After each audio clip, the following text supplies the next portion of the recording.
Cuando papá murió, mi abuelo susurró, ahora soy yo quien cuida de la familia. Las llamas que consumieron aquel motel años después ardían con menos intensidad que las cicatrices que aquel infierno había grabado en mi alma infantil. Buenos días, mis queridos amigos. Qué bendición poder conversar con ustedes hoy. Me llamo Luisa Emilia Fernández. Tengo 75 años. Nací en Puebla, pero ahora vivo en este acogedor pueblito llamado Valle de Bravo, en el Estado de México, donde el aire puro de la montaña me ayuda a mantener la mente clara y los pensamientos ordenados cada día. Lo que más me llena en este momento es mi trabajo como psicóloga. Aunque ya estoy oficialmente jubilada, todavía atiendo a algunas personas aquí, en mi consultorio instalado en la sala de casa. Estoy especializada en traumas infantiles y dedico mi vida a ayudar a personas a sanar las heridas que arrastran desde la niñez. Empecé esta profesión tarde, a los 45 años, después de haber pasado por mucha terapia para lidiar con mis propios dolores. Fue como si cada lágrima que derramé durante mi propio tratamiento se hubiera transformado en sabiduría para acoger el sufrimiento ajeno. Ahora mismo estoy sentada en mi sillón de cuero café, aquel donde recibo a mis pacientes. Desde la ventana veo los ahuehuetes meciéndose con el viento de la montaña, mientras organizo mis anotaciones de la última consulta. Tengo un cafecito fresco en la mesa y el aroma a canela que siempre le pongo me trae un consuelo que tardé años en poder sentir. Y ustedes, mis queridas amigas y amigos que me están viendo ahora, cuéntenme aquí en los comentarios desde qué pueblito me están viendo y a qué hora del día encontraron este vídeo. ¿Por la mañanita con el café, después de la comida o ya de noche? Siempre leo todos los comentarios y me siento muy feliz de saber de dónde son y cuando sacan un ratito del día para escuchar las historias de esta abuelita. Cuéntenme. Sí, vamos a crear una cadena de cariño. Hoy quiero compartir con ustedes una historia que raramente cuento. Aún siendo psicóloga y entendiendo la importancia de hablar sobre los traumas, es una historia sobre cómo a veces necesitamos destruir para poder reconstruir, sobre cómo las personas que deberían protegernos pueden ser las que más nos lastiman. No es fácil hablar de esto, pero tal vez mi historia pueda ayudar a alguien que esté pasando por dificultades similares. La psicología me enseñó que nuestras cicatrices pueden convertirse en instrumentos de sanación para otros. Y hoy, en esta conversación con el alma abierta, quiero mostrarles cómo transformé mi mayor pesadilla en mi mayor fortaleza. Antes de convertirme en la psicóloga que ayuda a niños traumatizados, yo misma fui una de esas niñas, una niña de Puebla que tuvo su infancia interrumpida cuando el cielo se desplomó sobre su cabeza. Mi infancia en Puebla fue como un libro de cuentos de hadas, de aquellos que leemos y releemos, deseando que nunca termine. Nací en 1950, hija de Ignacio Fernández, profesor de historia en la Escuela Secundaria Estatal Miguel Hidalgo, y de Dulce Álvarez Fernández, una costurera que tenía un pequeño taller en la parte trasera de la casa. Éramos una familia sencilla, pero rica en afecto y valores. Además de mí, estaban mis dos hermanos, Teodoro, 4 años mayor, y Elena, 1 año y medio menor. Nuestra casa quedaba en la calle de las Acacias, una callejuela tranquila con casas coloridas y patios grandes. La nuestra era amarilla, con ventanas verdes. Tenía un porche al frente donde papá había puesto una hamaca grande en la que leíamos juntos las tardes de domingo. El patio tenía un pequeño, pero abundante huerto, con árboles de guayaba, mango, tejocote y un limonero que mi madre decía que era milagroso, pues daba limones todo el año para los remedios caseros que ella preparaba. Las mañanas comenzaban temprano con el canto del gallo del vecino don Jerónimo. Mamá preparaba un atole de maíz con canela, que era nuestro desayuno antes de ir a la escuela. Papá, siempre elegante, incluso con su ropa sencilla, nos llevaba hasta la escuela primaria Sor Juana Inés de la Cruz, donde estudié del 1º al 6º año. En el camino nos enseñaba sobre las plantas, los pájaros y contaba curiosidades históricas sobre Puebla. Luisita, me decía, la historia no está solo en los libros, está en las calles, en las casas, en las personas. Y me mostraba las marcas que los españoles habían dejado en nuestra región, las casonas antiguas, las iglesias con sus historias. Como amaba aquellas pequeñas clases particulares en el trayecto hacia la escuela. Después de clases, ayudaba a mamá en el taller. Ella me enseñó a coser desde los 7 años. Empezó con puntadas simples. Luego me mostró cómo hacer dobladillos, pegar botones, hasta que a los 10 años ya podía hacer pequeños arreglos en la ropa. Las clientas adoraban verme trabajando a su lado. Decían que tenía manos de hada, como mi madre. En las vacaciones escolares íbamos a la hacienda de tía Eufrasia, hermana de mi padre, cerca de la Sierra Madre Oriental. Era un paraíso para nosotros, niños de la ciudad. Había caballos, vacas para ordeñar, gallinas para alimentar y un arroyito de aguas cristalinas donde pescábamos mojarras. Por la noche nos sentábamos en el porche de la casa de madera para escuchar las historias del tío Juvenal sobre la Llorona, el chupacabras y otras leyendas que nos hacían dormir abrazados unos a otros con miedo, pero queriendo escuchar más. La fiesta más esperada del año era la Guelaguetza de Puebla en julio. La ciudad entera se adornaba con banderines coloridos y los danzantes desfilaban por las calles con sus tambores, sonajas y estandartes en honor a la Virgen del Carmen. Papá nos explicaba las raíces indígenas de aquella manifestación, el significado de las danzas, la importancia de respetar las tradiciones. Recuerdo cuando me colocaba sobre sus hombros para que pudiera ver mejor a los bailarines con sus trajes coloridos y penachos adornados. Aquellos recuerdos son como fotografías coloridas que guardo en el álbum del corazón. Nuestra vida era sencilla, pero plena, hasta mis 12 años. Fue entonces cuando las primeras nubes oscuras comenzaron a formarse en nuestro cielo, hasta entonces tan azul. Papá comenzó a tener fuertes dolores de cabeza. Al principio los disimulaba, tomaba té de toronjil que mamá preparaba y seguía dando sus clases, pero con el tiempo los dolores fueron empeorando. A veces necesitaba detenerse a mitad de una frase, cerrar los ojos y respirar profundo, esperando que el dolor disminuyera. Cuando finalmente lo convencimos de ir al médico en Ciudad de México, el diagnóstico fue como un rayo en cielo despejado: aneurisma cerebral. El médico explicó que papá necesitaba una cirugía urgente, pero en 1962 este tipo de procedimiento solo se realizaba en grandes centros como Estados Unidos. No teníamos recursos para un viaje así, mucho menos para pagar el hospital y a los especialistas. La familia entera se movilizó para intentar juntar dinero. Mamá cosía día y noche. Teodoro comenzó a trabajar entregando encargos después de la escuela. Yo vendía dulces caseros en las puertas de las tiendas. A pesar de todo nuestro esfuerzo, estábamos lejos de conseguir lo necesario y el tiempo corría en nuestra contra. Una noche de agosto, mientras cenábamos, papá dejó caer el tenedor, se llevó la mano a la cabeza y se desplomó en la silla. En ese momento partió, sin despedidas, sin últimas palabras de sabiduría, solo el silencio que quedó y que nunca más se llenó. Yo acababa de cumplir 13 años. De repente, me vi obligada a ser fuerte, no solo por mí, sino por mamá, que parecía haber perdido el rumbo, y por Elena, que aún no entendía bien qué significaba la muerte.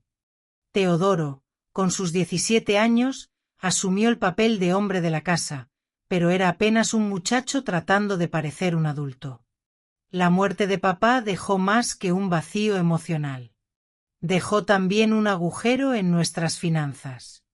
Sin su salario, el pequeño negocio de costura de mamá no era suficiente para mantener a la familia. Las cuentas comenzaron a acumularse, la renta atrasada, la libreta de la tienda de don Oswaldo cada vez más llena, las colegiaturas que ya no podíamos pagar. Fue entonces cuando mamá, en un acto de desesperación, escribió al único pariente de mi padre que tenía posibilidades de ayudarnos, mi abuelo Eustaquio.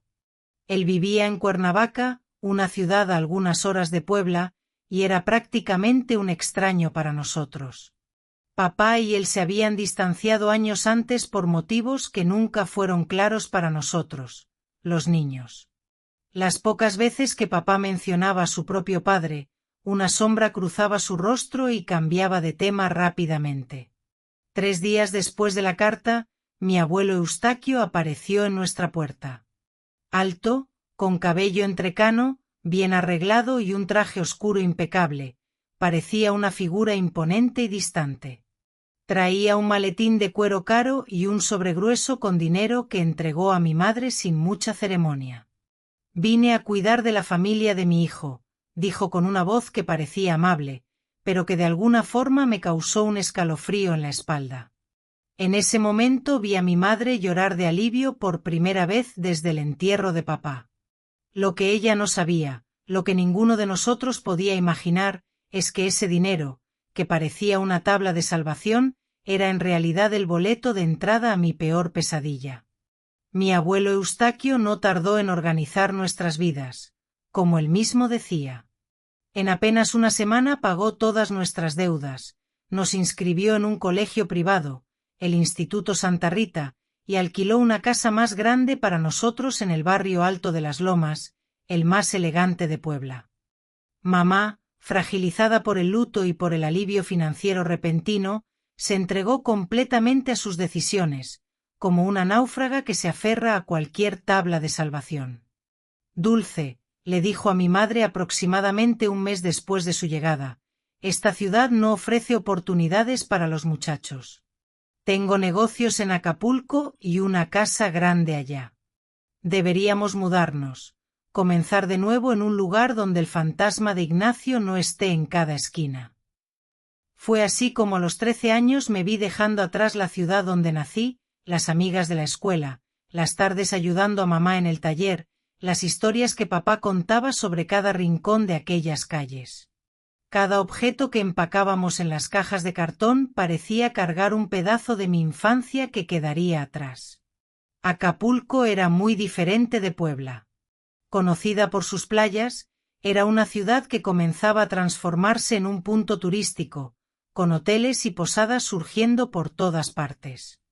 Nuestra nueva casa quedaba en una zona alejada del centro, una construcción grande y moderna con 3 habitaciones en el piso de arriba, y en la planta baja, un despacho donde el abuelo pasaba horas encerrado hablando por teléfono y anotando números en cuadernos que guardaba bajo llave. «Son negocios importantes», explicaba vagamente cuando alguien preguntaba. «Así es como garantizo el futuro de ustedes». En los primeros meses, la mudanza parecía haber sido positiva. Mamá estaba más tranquila, sin la presión de las deudas. Teodoro consiguió un empleo de medio tiempo como auxiliar de oficina en uno de los hoteles, y Elena y yo fuimos inscritas en el colegio Nuestra Señora de Guadalupe. Incluso recibí un vestido nuevo para el primer día de clases, algo que no ocurría hacía mucho tiempo. Fue durante nuestro 4.º mes en Acapulco que noté los primeros cambios en el comportamiento de mi abuelo hacia mí. Pequeños gestos que, aislados, podrían parecer inocentes, un elogio sobre cómo estaba convirtiéndome en una señorita, la mano que demoraba un poco más en mi hombro al saludarme, la manera como sus ojos me seguían cuando yo atravesaba la sala. Al principio pensé que estaba imaginando cosas, hasta aquel viernes cuando todo comenzó a cambiar de verdad. Era a principios de julio, vacaciones escolares. Mamá había ido a visitar a una amiga que había conocido en la iglesia. Teodoro estaba trabajando, y Elena había ido a casa de una compañera de la escuela para hacer un trabajo de ciencias. Yo estaba sola en casa leyendo un libro en el porche cuando mi abuelo llegó más temprano de lo habitual. «Luisita», dijo, usando el apodo que solo mi padre utilizaba, lo que me causó una extraña incomodidad. «Necesito tu ayuda con unos documentos. Ven conmigo al despacho». Lo seguí sin sospechar nada. En el despacho, Cerró la puerta y me mostró algunas carpetas. Estoy organizando los papeles de la familia, explicó. Quiero que conozcas los negocios para cuando seas mayor. Mientras me mostraba algunos documentos, comenzó a hablar sobre mi padre. Ignacio nunca tuvo visión para los negocios, comentó. Por eso pasaron dificultades, pero tú. Y aquí tocó mi rostro de un modo que me hizo congelar. Parece que has heredado mi inteligencia, no la de él. Retrocedí instintivamente, y él sonrió de una forma que no llegaba a sus ojos. No tengas miedo de mí, Luisita. Soy tu abuelo. Estoy aquí para cuidarte. Aquella noche no conseguí dormir. Había algo en sus ojos, en el tono de su voz que me dejaba inquieta. Se lo conté a Elena, que compartía la habitación conmigo, pero ella dijo que estaba imaginando cosas, que el abuelito era solo un viejito cariñoso. La semana siguiente me llamó nuevamente al despacho. Esta vez dijo que necesitaba mostrarme uno de sus emprendimientos para que entendiera de dónde venía el dinero que nos mantenía. Mañana es sábado, habló. Vamos a hacer un pequeño viaje.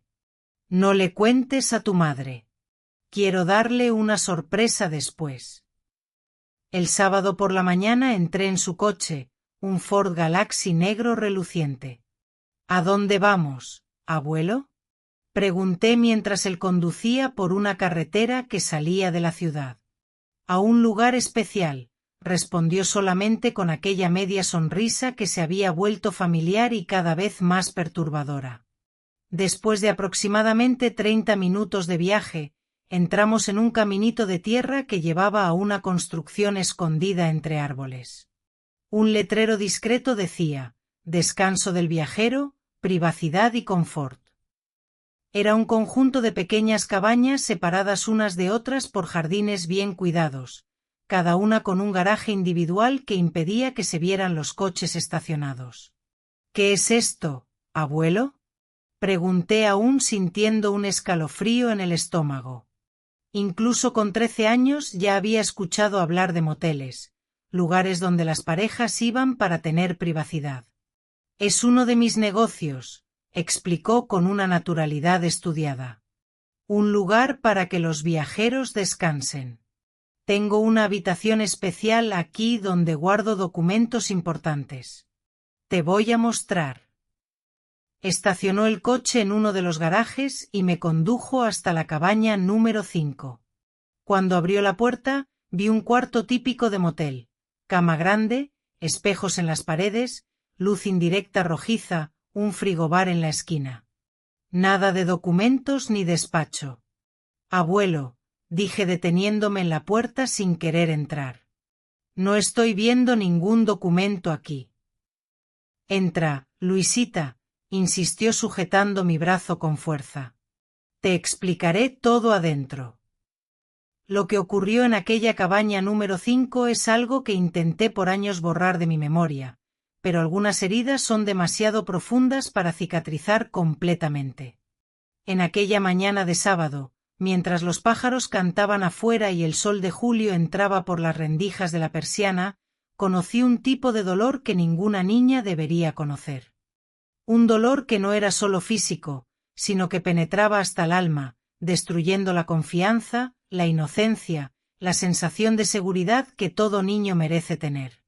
Ponte de espaldas ahora, que vas a sentir, susurró con una voz que ya no parecía la de mi abuelo, sino la de un extraño, un monstruo disfrazado de familiar. Y sentí como si estuviera siendo desgarrada por dentro y por fuera. Sentí como si 1000 agujas perforaran no solo mi cuerpo, sino mi dignidad, mi humanidad. Cerré los ojos con fuerza y traté de transportarme a otro lugar. Imaginé que estaba en Puebla, en el patio de nuestra antigua casa, escuchando a papá contar historias sobre las estrellas. Imaginé que las lágrimas que corrían por mi rostro eran gotas de lluvia en una tarde de verano, pero la realidad era demasiado brutal para escapar completamente de ella. Cuando todo terminó, me dijo que me bañara. Esto queda entre nosotros, dijo mientras yo temblaba bajo la ducha, intentando inútilmente limpiarme de una suciedad que ninguna agua podría lavar. Si le cuentas a alguien, tu madre y tus hermanos volverán a la miseria. ¿Es eso lo que quieres? En el camino de regreso a casa, paró en una heladería y compró un helado de fresa para mí, mi sabor preferido. No conseguí comerlo. Mi estómago estaba hecho un nudo y cada respiración parecía un esfuerzo monumental. Eres especial, Luisita, dijo, como si aquello fuera un consuelo, como si lo que había hecho fuera una forma distorsionada de afecto. Las otras personas no entenderían nuestra relación especial. Las visitas al descanso del viajero se volvieron una rutina terrible. Siempre los sábados por la mañana, cuando mamá estaba en el mercado o en la iglesia, siempre con la misma excusa para llevarme, documentos para organizar, negocios para aprender, lecciones sobre el futuro, y siempre la misma frase susurrada que se convirtió en el detonante de mis pesadillas por décadas: ponte de espaldas ahora, que vas a sentir. En la escuela comencé a aislarme, mis calificaciones, que siempre habían sido buenas, se desplomaron. No conseguía concentrarme en las clases. No conseguía dormir por la noche, apenas conseguía comer. Adelgacé tanto que mis costillas se hicieron visibles, lo que solo hizo que mamá se preocupara por mi salud, sin jamás sospechar del verdadero motivo de mi deterioro. Es la adolescencia, decía mi abuelo con falsa preocupación. Y la adaptación a la nueva ciudad ya mejorará. Teodoro, ocupado con el trabajo y sus propios estudios, apenas notaba mi transformación. Elena, que compartía la habitación conmigo, notó que lloraba todas las noches, pero sus intentos de consolarme chocaban con mi muro de silencio. ¿Cómo podría explicar lo inexplicable? ¿Cómo podría destruir la seguridad financiera de nuestra familia, que tanto había sufrido tras la muerte de papá? Una vez intenté resistirme. Era un sábado de octubre y había fingido estar enferma, con fiebre y dolor de cabeza. No puedo ir hoy, abuelo, dije temblando bajo la cobija. Me siento muy mal. Él simplemente sonrió, aquella sonrisa fría que nunca llegaba a los ojos, y respondió. Está bien, Luisita. Tal vez lleve a Elena en tu lugar. Ya casi tiene 12 años, ¿no? Casi en la edad correcta. Nunca más fingí estar enferma. La idea de mi hermanita pasando por el mismo infierno era insoportable. Entonces iba semana tras semana, mes tras mes, cargando aquel terrible peso en silencio, convirtiéndome en un escudo involuntario para proteger al resto de mi familia. Fue durante una de esas visitas, casi un año después de la primera vez, que descubrí algo que cambiaría el curso de mi vida. Mientras mi abuelo estaba en el baño, vi una carpeta de documentos sobre la mesita de noche. Movida por una mezcla de curiosidad y desesperación por cualquier información que pudiera ayudarme, la abrí rápidamente. Dentro encontré contratos, escrituras, licencias de funcionamiento, todos con el nombre de mi abuelo Eustaquio Fernández como propietario del descanso del viajero. Había también extractos bancarios mostrando las ganancias mensuales del establecimiento, sumas considerables que explicaban cómo podía costear nuestra casa nueva, el colegio privado, la ropa cara. La revelación me golpeó como un rayo. Mi abuelo no era solo mi verdugo, era el dueño del lugar que se había convertido en mi calvario personal. El dinero que alimentaba a nuestra familia, que pagaba nuestros estudios, que nos daba un techo, venía de aquellas paredes que presenciaban mi degradación semana tras semana. Aquella noche lloré como nunca había llorado antes. Abracé el pequeño crucifijo de plata que mi padre me había regalado en mi cumpleaños de 10 años, el único objeto suyo que aún conservaba. Y fue allí, sintiendo el metal frío contra mi rostro caliente de fiebre y desesperación, que comencé a imaginar una salida para aquel infierno. Papá, susurré al crucifijo, como si él pudiera oírme. Dame fuerzas. Ayúdame a encontrar una manera de acabar con esto. Una chispa de determinación se encendió dentro de mí aquella noche. No sabía aún cómo, pero me juré a mí misma que encontraría una manera de detener a mi abuelo, de exponer sus crímenes, de liberar no solo a mí, sino a todas las víctimas que aquellas cabañas pudieran haber albergado a lo largo de los años. Lo que no sabía aún es que la respuesta estaría en el propio elemento que simboliza tanto la destrucción como la purificación, el fuego.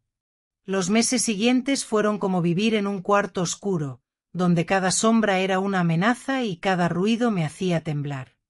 El ritual de los sábados continuaba implacable como las estaciones: verano, otoño, invierno, primavera.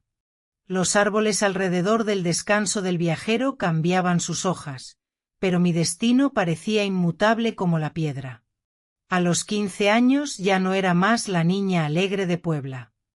Mi cuerpo crecía, pero mi alma parecía encogerse en cada visita a aquel lugar. En la escuela me convertí en un fantasma presente en las aulas, pero ausente en espíritu. Mis antiguas pasiones, dibujar, leer, soñar con viajar por el mundo, fueron sustituidas por un único pensamiento fijo: sobrevivir hasta el día siguiente. La constante tensión me transformó físicamente. Mi cabello, antes brillante, se volvió opaco y comenzó a caerse mechones. Desarrollé un tic nervioso, un parpadeo incontrolable del ojo izquierdo cuando me ponía ansiosa, lo que ocurría prácticamente todo el tiempo. Por la noche tenía pesadillas tan violentas que despertaba a Elena con mis gritos ahogados. ¿Qué está pasando contigo, Lu?, me preguntaba, abrazándome en la oscuridad de la habitación. ¿Por qué no me cuentas?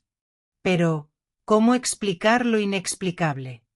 ¿Cómo compartir un dolor tan profundo que no existían palabras en nuestro vocabulario para describirlo? Y peor aún, ¿cómo arriesgarme a que mi abuelo cumpliera su amenaza de hacer con ella lo que hacía conmigo? Mamá también notó mi transformación. Me llevó a médicos en Ciudad de México que recetaron vitaminas, tónicos, hasta calmantes. Su hija está sufriendo de nerviosismo, decían. Es común en adolescentes. Ninguno de ellos jamás preguntó qué realmente me estaba afligiendo. Ninguno de ellos miró más allá de los síntomas físicos para ver el alma destrozada detrás de ellos. Mi abuelo, con su crueldad calculada, encontraba formas de intensificar mi tormento. Comenzó a llevarme a otras cabañas, no solo a la número 5. Necesitamos variar, decía, como si estuviera hablando de un restaurante o un paseo. Cada nueva cabaña era un nuevo escenario para la misma pesadilla, un nuevo recuerdo traumático para añadir a mi colección de horrores. En una de esas nuevas cabañas, la número 8, ocurrió algo que hizo mi situación aún más insoportable. Era un sábado de marzo de 1965. Ya llevaba casi 1 año y medio sufriendo los abusos semanales. Aquel día, al llegar al descanso del viajero, noté otro coche estacionado cerca del Galaxy de mi abuelo.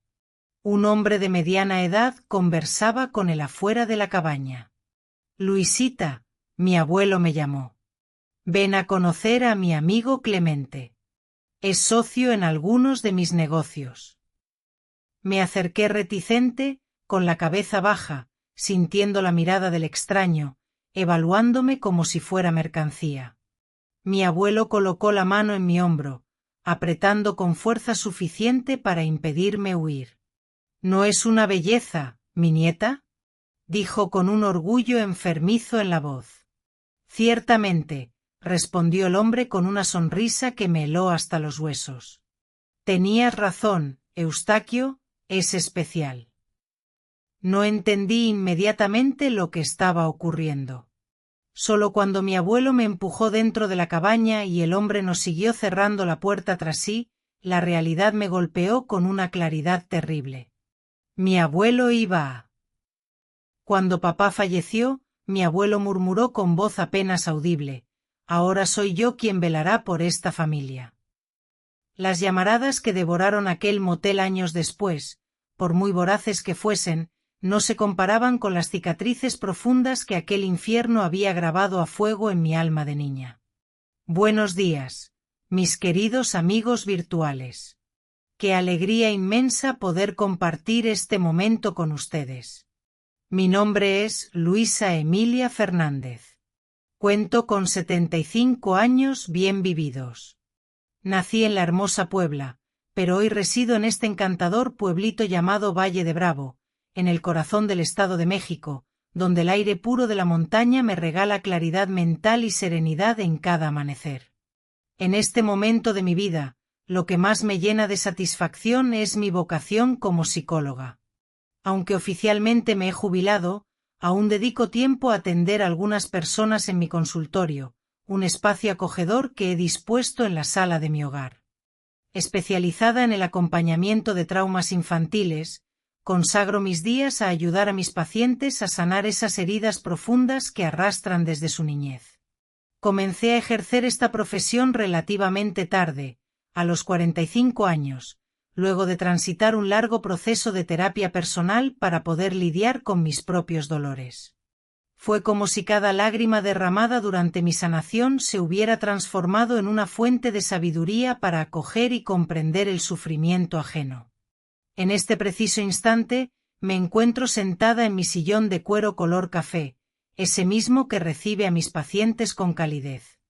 A través de la ventana, contemplo los ahuehuetes danzando al compás del viento de la montaña, mientras ordeno mis apuntes de la última consulta.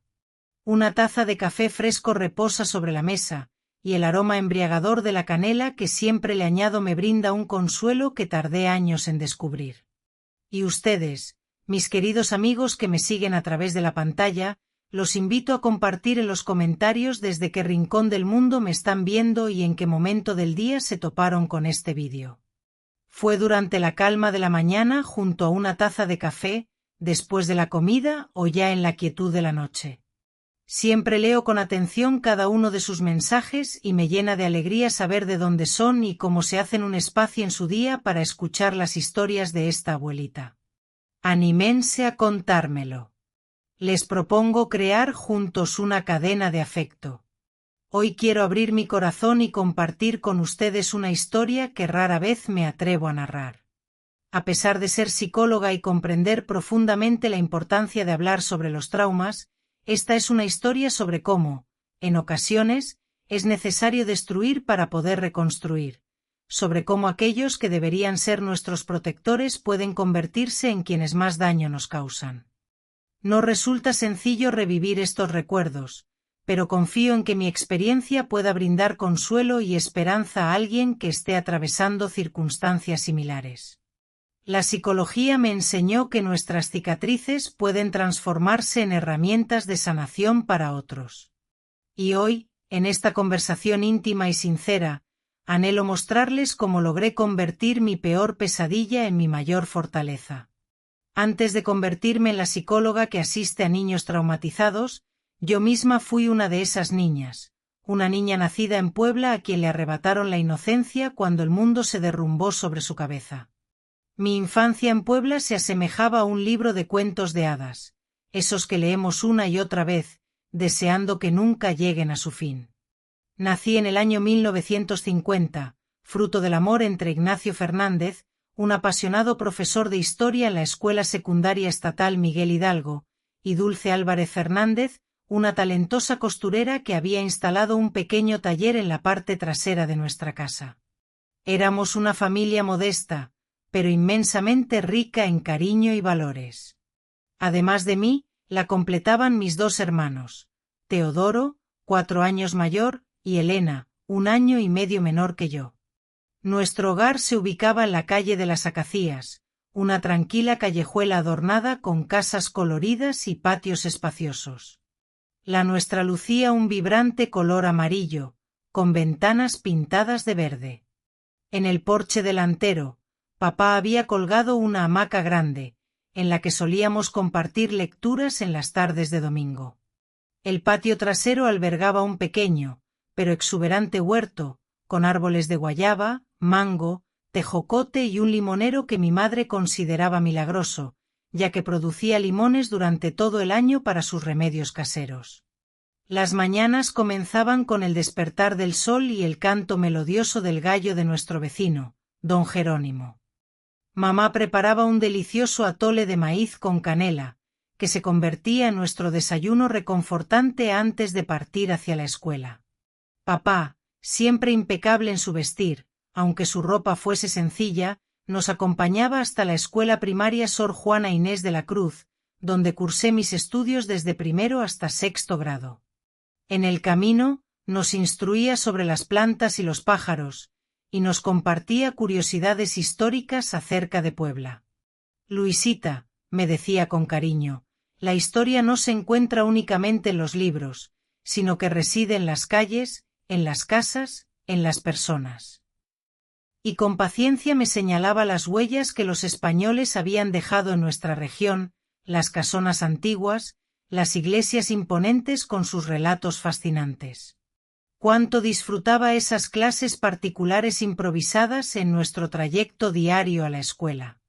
Al finalizar las clases, me unía a mamá en el taller. Ella comenzó a enseñarme el arte de la costura desde que tenía 7 años. Iniciamos con las puntadas más básicas, y luego me mostró cómo realizar dobladillos, coser botones, hasta que, a los 10 años, ya era capaz de hacer pequeños arreglos en las prendas. A las clientas les encantaba verme trabajando junto a ella. Decían que tenía manos de hada, al igual que mi madre. Durante las vacaciones escolares, nos dirigíamos a la hacienda de tía Eufrasia, hermana de mi padre, ubicada cerca de la imponente Sierra Madre Oriental. Aquel lugar era un verdadero paraíso para nosotros, los niños de la ciudad. Allí nos esperaban caballos majestuosos, vacas mansas listas para ser ordeñadas, gallinas bulliciosas ansiosas por ser alimentadas y un arroyo cristalino donde pescábamos mojarras. Al caer la noche, nos reuníamos en el porche de la casa de madera para escuchar las historias escalofriantes del tío Juvenal sobre la Llorona, el chupacabras y otras leyendas aterradoras que nos hacían dormir abrazados unos a otros, presos del miedo, pero con el deseo irrefrenable de escuchar más. La festividad más esperada del año era la Guelaguetza de Puebla, que se celebraba en el mes de julio.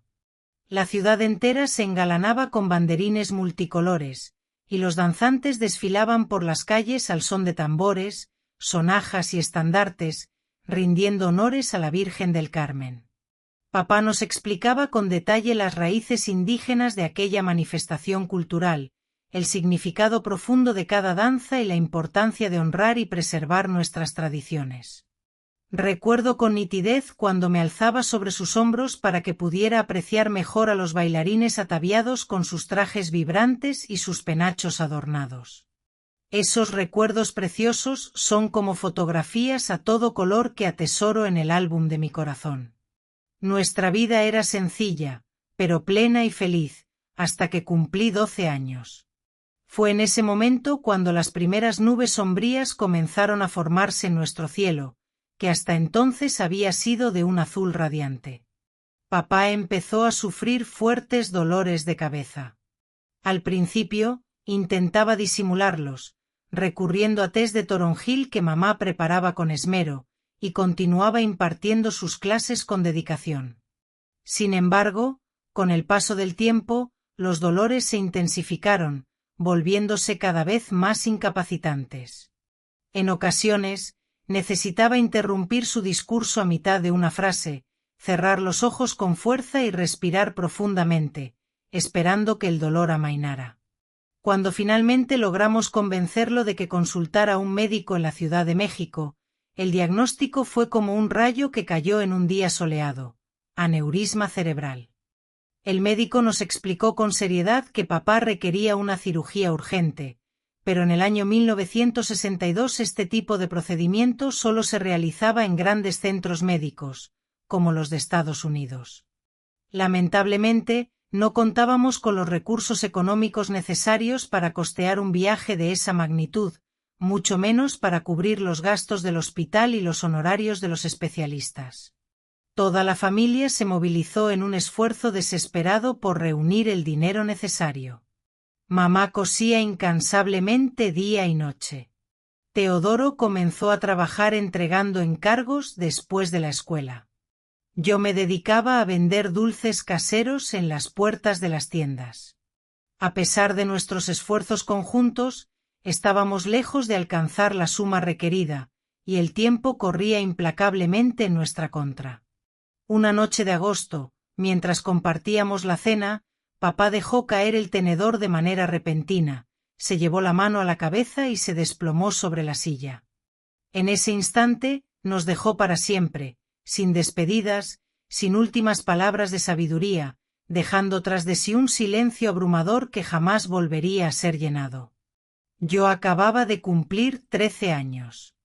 De repente, me vi forzada a asumir una fortaleza que no sentía, no solo por mí misma, sino también por mamá, quien parecía haber perdido el rumbo por completo, y por Elena, que aún no comprendía del todo el significado de la muerte. Teodoro, con tan solo 17 años, se vio obligado a asumir el papel de hombre de la casa, aunque no era más que un muchacho que intentaba aparentar ser un adulto. La muerte de papá dejó tras de sí mucho más que un vacío emocional. También abrió una profunda herida en nuestras finanzas. Sin su salario, el pequeño taller de costura de mamá no generaba ingresos suficientes para mantener a la familia. Las deudas comenzaron a acumularse de forma alarmante, la renta atrasada, la libreta de la tienda de don Oswaldo cada vez más abultada, las colegiaturas que ya no podíamos pagar. Fue entonces cuando mamá, presa de la desesperación, decidió escribir al único pariente de mi padre que se encontraba en condiciones de ayudarnos, mi abuelo Eustaquio. Él residía en Cuernavaca, una ciudad ubicada a algunas horas de Puebla, y era prácticamente un desconocido para nosotros.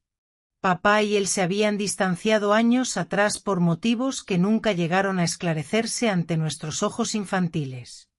En las escasas ocasiones en que papá mencionaba a su propio padre, una sombra de tristeza cruzaba su rostro, y rápidamente cambiaba de tema.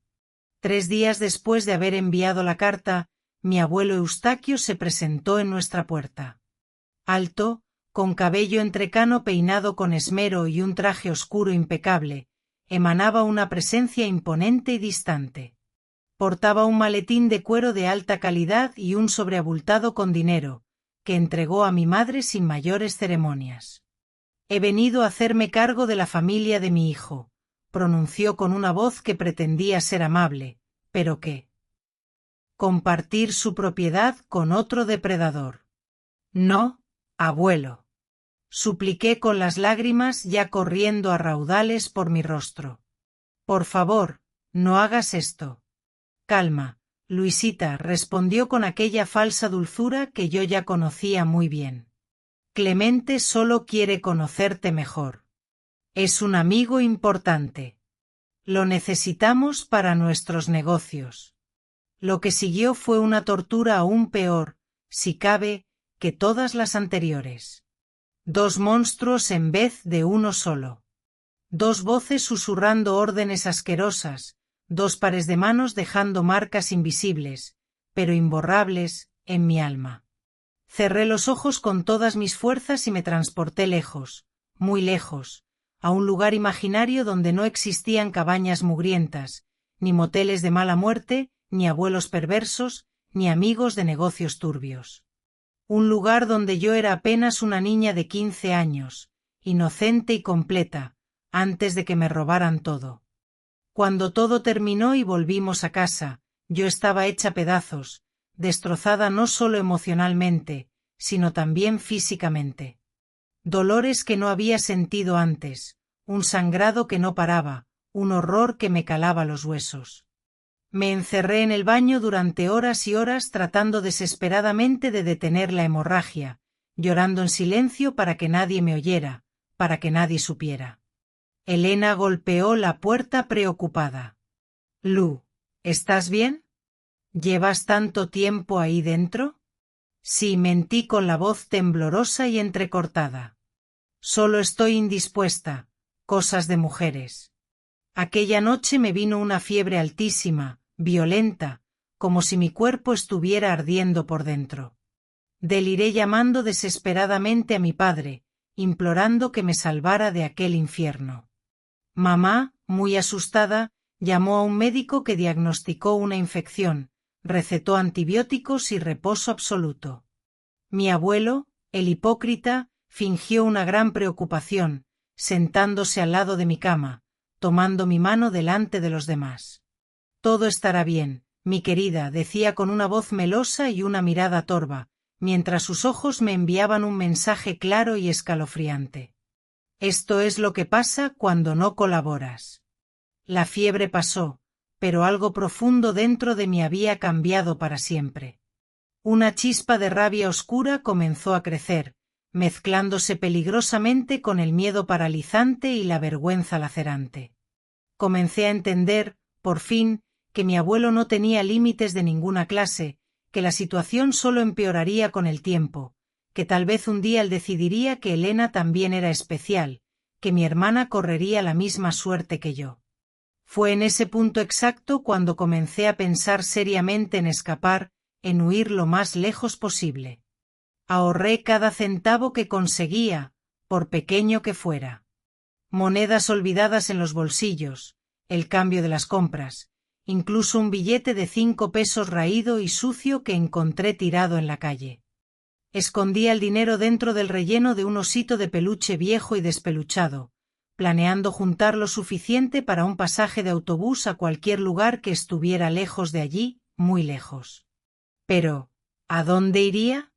¿Quién me creería? ¿Y cómo podría abandonar a mi madre y a mis hermanos a merced de aquel monstruo despiadado? El peso de la responsabilidad era aplastante, insoportable para un adolescente de tan solo 15 años. Intenté encontrar ayuda en la escuela. Había una profesora, doña Matilde, que enseñaba literatura y siempre me miraba con una preocupación genuina, con una compasión silenciosa. Un día, después de clase, me llamó a su escritorio para conversar en privado. Luisa, dijo suavemente con su voz dulce y calmada. Percibo que algo va muy mal contigo. Eras una alumna brillante y ahora apenas consigues concentrarte en clase. Estás cada día más delgada, con unas ojeras profundas que te consumen el rostro. Puedes confiar en mí si necesitas ayuda. Por un momento, solo por un instante fugaz, pensé seriamente en contarlo todo, en vomitar toda la verdad, en liberarme de la carga terrible que llevaba a cuestas. Las palabras subieron atropelladamente hasta mi garganta, listas para saltar hacia la libertad, pero entonces recordé las amenazas siniestras, las posibles consecuencias devastadoras y, sobre todo, el miedo atroz que me atenazaba el alma. ¿Quién creería jamás que un hombre tan respetado en la ciudad, un empresario exitoso y aparentemente intachable, sería capaz de semejante monstruosidad? Estoy bien, profesora, respondí tragándome el grito desesperado de socorro que quería dar. Solo no he dormido bien en los últimos días. Doña Matilde no insistió, pero me regaló un libro con una sonrisa triste. Tal vez esto te ayude en tus noches de insomnio, dijo. Era una antología de poesías de Sor Juana Inés de la Cruz, la gran poetisa mexicana que escribía con tanta elocuencia sobre la superación personal y la resiliencia ante la adversidad. Aquel libro se convertiría en mi refugio, en mi consuelo, en mi faro de esperanza en las noches más sombrías y tormentosas. Abril llegó con sus flores y con él, un cambio radical en la rutina de mi abuelo. Comenzó a pasar mucho más tiempo en el motel durante la semana, no solo los sábados como antes. Los negocios están creciendo, le explicaba cínicamente a mi madre. Estamos reformando algunas cabañas, mejorando las instalaciones para atraer a más clientes. Fue precisamente durante una de esas reformas cuando el destino, o quizás una fuerza superior, puso en mis manos la clave para mi liberación, la oportunidad de escapar de aquel infierno. Mi abuelo, orgulloso de las mejoras que estaba realizando en el motel, decidió llevarme para que viera las obras con mis propios ojos. Era un martes por la tarde, justo después de salir de la escuela. Quiero que veas cómo estamos progresando, dijo con aquel entusiasmo enfermizo y escalofriante que tanto detestaba. Al fin y al cabo, un día todo esto será tuyo. La simple idea de heredar aquel lugar de pesadillas, aquel antro de perversión y sufrimiento, me causó un nudo en el estómago, pero fui, como siempre, sin otra opción. Al llegar al motel, me mostró las cabañas renovadas con un entusiasmo perverso y escalofriante. Mira las nuevas duchas, las camas más cómodas, el moderno sistema de sonido ambiental. Hablaba como si estuviera mostrando las instalaciones de un hotel de lujo, no un tugurio inmundo donde se cometían los peores abusos. En una de las cabañas en Reforma, concretamente la número 3, noté varios galones de productos químicos apilados negligentemente en un rincón. Aguarrás, queroseno, removedores de pintura, disolventes de todo tipo. ¿Qué es todo esto, abuelo?, pregunté, intentando sonar lo más casual posible. Material para la reforma, explicó distraídamente, mientras seguía enumerando los detalles de la nueva decoración. Disolventes para quitar el papel tapiz antiguo, queroseno para limpiar las manchas rebeldes del piso de madera. En aquel preciso instante, una idea terrible comenzó a formarse peligrosamente en mi mente. Una idea desesperada, sí, pero que representaba una posibilidad real de liberación, una vía de escape a mi tormento. Recordé las clases de química en la escuela, como esos productos eran altamente inflamables, como una simple chispa, un simple cerillo, podría transformar todo aquello en un infierno abrasador, un infierno real, no solo metafórico como el que yo vivía día tras día. Observé atentamente dónde estaba la llave del depósito donde guardaban esos materiales peligrosos. Vi claramente cuando el maestro de obras, don Juvenal, la colgó en un gancho discreto detrás del mostrador de la recepción. Una llave pequeña, dorada, que podría ser mi salvación, mi pasaporte a la libertad. Aquella noche no conseguí conciliar el sueño. La idea del fuego consumía mis pensamientos como las llamas consumirían pronto aquel lugar de horrores. Era incorrecto, era peligroso, era criminal incluso, pero en mi mente distorsionada se presentaba como la única forma de hacer justicia, de vengarme de tanto sufrimiento. ¿Y si alguien resultara herido? ¿Y si el fuego se saliera de control y se propagara a otras construcciones? ¿Podría vivir con esa culpa terrible? Pasé la noche entera en vela, sopesando cuidadosamente las posibilidades, calculando los riesgos, buscando desesperadamente alternativas menos drásticas. Y cuando el sol salió, trayendo consigo un nuevo día, había tomado finalmente mi decisión.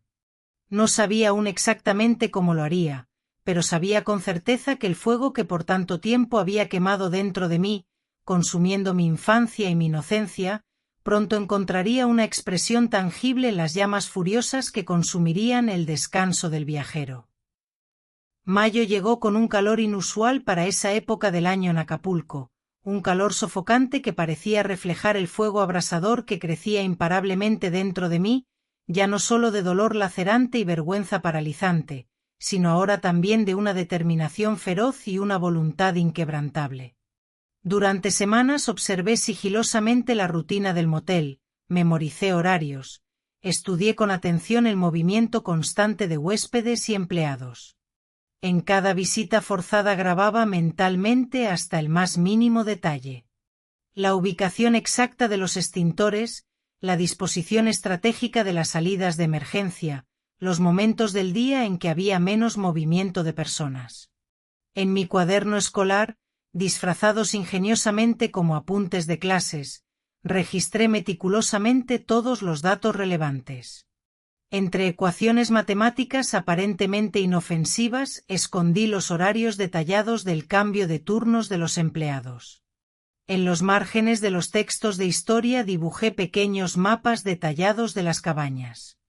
Nadie, absolutamente nadie, sospecharía jamás que aquel cuaderno desgastado y lleno de garabatos guardaba en su interior los planes audaces y peligrosos de una chica de tan solo 15 años para destruir el imperio de perversión y maldad de su propio abuelo. El detonante, el momento exacto que sirvió como la gota que colmó el vaso, ocurrió un sábado por la tarde, el día 15 de mayo de 1965. Una fecha que quedaría marcada a fuego para siempre en mi memoria.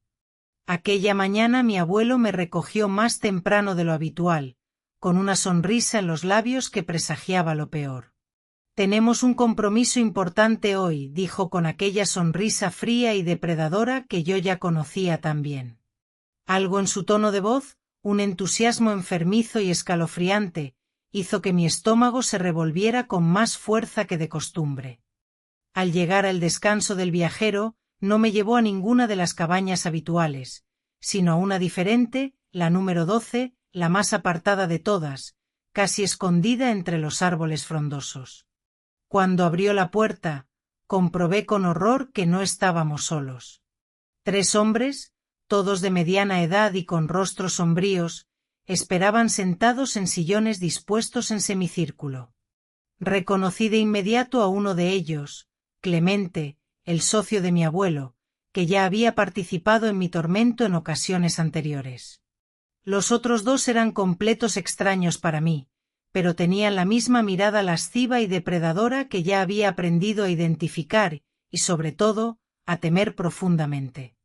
«Caballeros», anunció mi abuelo con una voz engolada y un gesto torpe, empujándome hacia adelante como quien exhibe un trofeo de caza. «Como prometí, aquí está mi nieta Luisa, una rareza, ¿no es así?» El aire pareció desaparecer repentinamente de mis pulmones. Un zumbido ensordecedor en mis oídos ahogó por completo las voces de los presentes, pero pude ver claramente las sonrisas lascivas, las miradas cómplices intercambiadas, los billetes de alta denominación pasando discretamente de unas manos a otras. Fue entonces cuando lo entendí todo. Mi abuelo no solo estaba abusando de mí, sino que también me estaba vendiendo como si fuera una mercancía, un objeto desechable. «No», susurré, retrocediendo instintivamente hasta golpear con mi espalda contra la pared fría y húmeda. «No, por favor, no hagan esto». Uno de los hombres, calvo y con un bigote grisáceo ralo, dio un paso al frente con una sonrisa repulsiva. «No seas tímida, niña. Tu abuelo nos garantizó que eres muy especial». Mi abuelo agarró mi brazo con fuerza, sus dedos huesudos dejando marcas rojas dolorosas en mi delicada piel.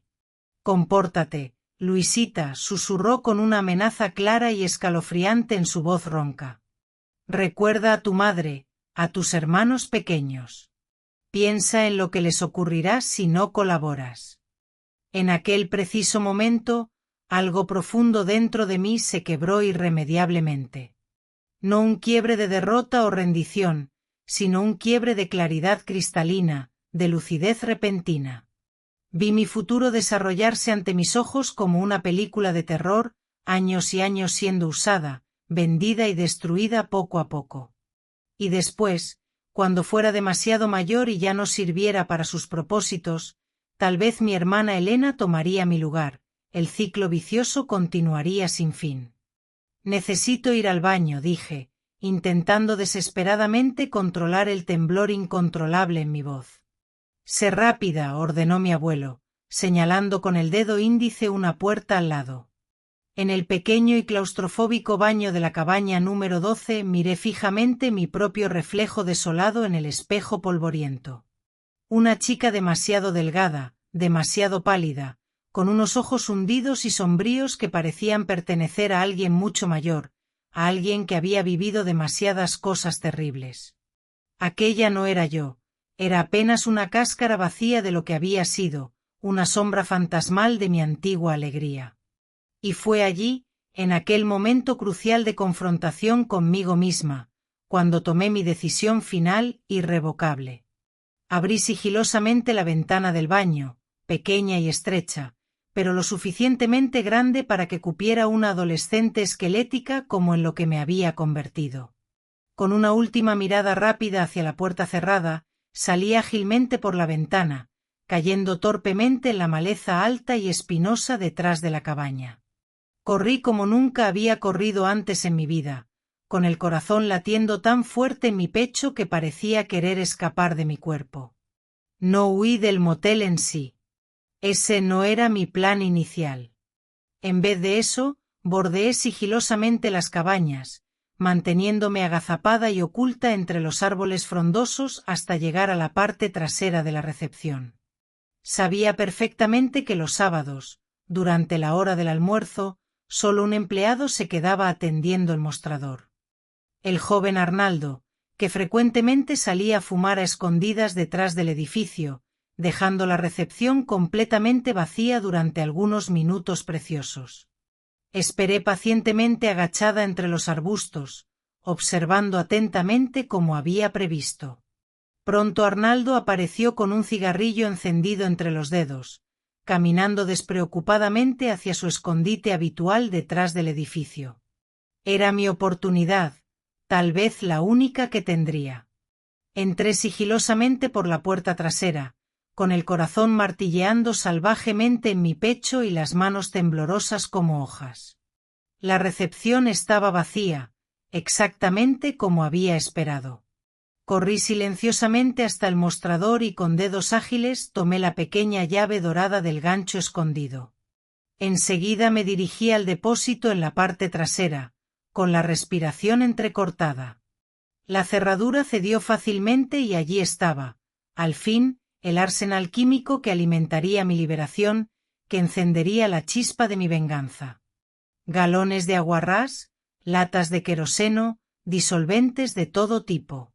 Tomé una botella de plástico vacía del bote de basura y la llené con una mezcla letal de todos esos líquidos inflamables. Enseguida tomé una caja de cerillos que estaba tirada negligentemente sobre un estante polvoriento. Salí nuevamente por la parte trasera sin ser vista por nadie y me dirigí sigilosamente a la cabaña número 5, la primera donde mi tormento comenzó, ahora convenientemente vacía debido a la reforma. Abrí la puerta con la llave maestra que había robado de la recepción junto con la llave del depósito y entré. Los recuerdos me golpearon con fuerza como puños invisibles, el olor característico y nauseabundo del lugar, la cama raída y sucia donde perdí mi infancia, el espejo polvoriento que reflejó tantas veces mi terror paralizante. Tantas veces reprimido, con una determinación mecánica y escalofriante comencé a derramar el líquido inflamable por el suelo, sobre las cortinas descoloridas, sobre la cama que tantas lágrimas había absorbido. «Esto es por lo que me hiciste», susurré con una voz ronca y temblorosa mientras el líquido escurría formando charcos brillantes y amenazantes en el piso. «Esto es por todas las niñas inocentes que lastimaste. Esto es para que nunca más puedas hacerle esto a nadie».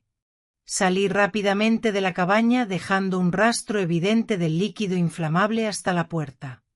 Encendí un cerillo temblorosamente.